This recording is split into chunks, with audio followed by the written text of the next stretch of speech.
For more than 2 decades, the U.S. government has maintained that al-Qaeda acted alone on September 11, 2001. But a newly public video obtained by 60 Minutes is raising questions about whether the Saudi government had any involvement in the terror attacks.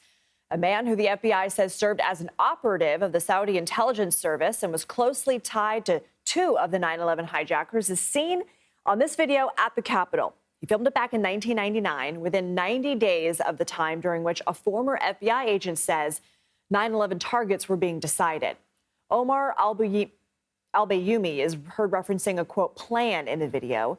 Lawyers for 9/11 families and former intelligence analysts believe he was surveilling the Capitol as part of this plan. Let's bring in CBS News national security contributor Samantha Vinograd. She formerly served as the Assistant Secretary for Counterterrorism and Threat Prevention for the Department of Homeland Security. Samantha, always good to see you. To what extent does this video strengthen the argument of 9/11 families currently suing Saudi Arabia over alleged ties to the terror attacks?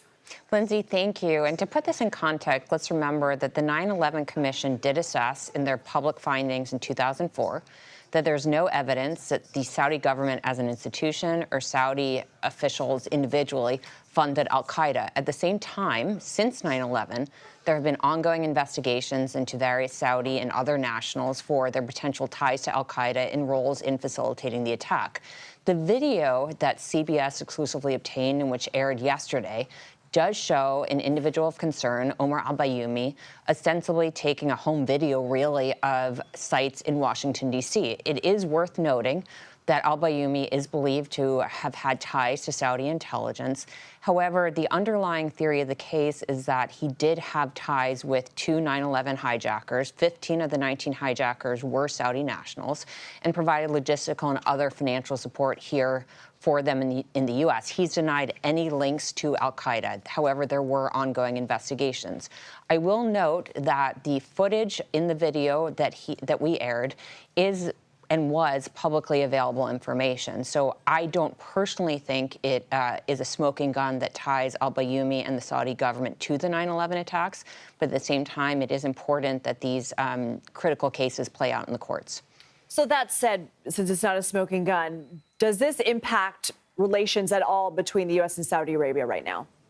At this time, I don't think that this new footage, which is publicly available now, does impact ties between the United States and Saudi Arabia. The U.S. government has had this footage for 2 decades or so.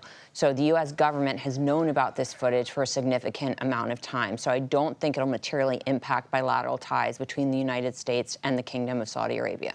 If the U.S. government should one day conclude that the Saudi government was involved, what actions could it take?